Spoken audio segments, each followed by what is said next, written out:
കാഫിർ പോസ്റ്റ് വിവാദത്തിൽ മുൻ MLA KK ലതികയെ ന്യായീകരിക്കുന്നു സർക്കാർ നിയമസഭയിൽ.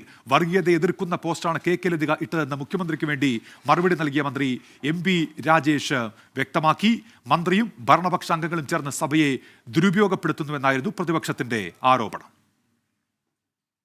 വടകരയിലെ കാഫിർ പോസ്റ്റർ വിവാദം ചോദ്യോത്തരവേളയിലാണ് പ്രതിപക്ഷം നിയമസഭയിൽ അവതരിപ്പിച്ചത്.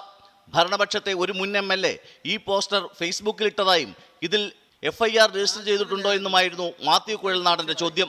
എന്നാൽ KK ലതികയെ പൂർണ്ണമായും പിന്തുണച്ചായിരുന്നു മുഖ്യമന്ത്രിക്ക് വേണ്ടി മന്ത്രി MB രാജേഷിന്റെ മറുപടി. വർഗീയതയ്ക്കെതിരായ പോസ്റ്റാണ് KK ലതികയുടേത്.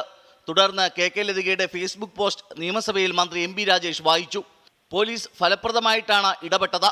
ഫേസ്ബുക്കിൽ നിന്ന് വിവരങ്ങൾ ലഭിക്കണം. അത് ലഭിക്കുന്ന മുറയ്ക്ക് അന്വേഷണം അടുത്ത ഘട്ടത്തിലേക്ക് കടക്കുമെന്ന് മന്ത്രി പറഞ്ഞു. ഈ പരാതി അന്വേഷണ ഘട്ടത്തിലാണ്.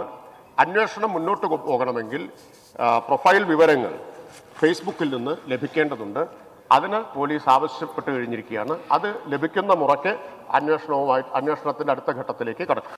ഇതിന് മറുപടിയായി യൂത്ത് കോൺഗ്രസ് തെരഞ്ഞെടുപ്പിലെ വ്യാജ തിരിച്ചറിയൽ കാർഡ് വിവാദം ഭരണപക്ഷം ചോദ്യോത്തരവേളയിൽ ഉന്നയിച്ചു. യഥാർത്ഥത്തിൽ ഇവിടെ ദുരുപയോഗം ചെയ്ത ഒരുപാട് കാര്യങ്ങളുണ്ട്.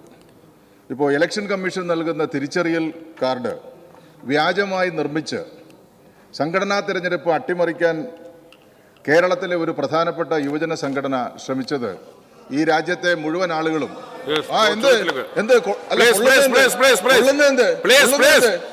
യുവജന സംഘടന ഇത്തരം ഒരു പ്രവൃത്തി ചെയ്തതുമായി ബന്ധപ്പെട്ട് നിലവിൽ ഏതെങ്കിലും കേസുകൾ രജിസ്റ്റർ ചെയ്തിട്ടുണ്ടോ എന്നുള്ളതാണ്. ഇതോടെ സഭയിൽ ഭരണ പ്രതിപക്ഷ ബഹളം. അങ്ങ് പറയൂ, സമയം കളയണ്ട, അങ്ങ് പറഞ്ഞോ.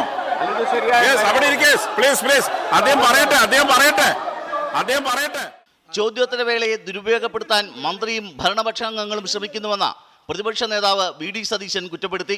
ചോദ്യോത്തരവേള മന്ത്രിയും ഭരണകക്ഷി അംഗങ്ങളും കൂടി ദുരുപയോഗപ്പെടുത്തുകയാണ്. അങ്ങ് ഇതിനെ കൂട്ടുനിൽക്കരുത്. കാരണം ഇവിടുത്തെ ചോദ്യം വളരെ സ്പെസിഫിക്കാണ്.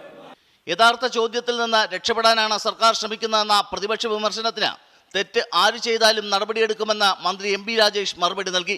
24 തിരുവനന്തപുരം.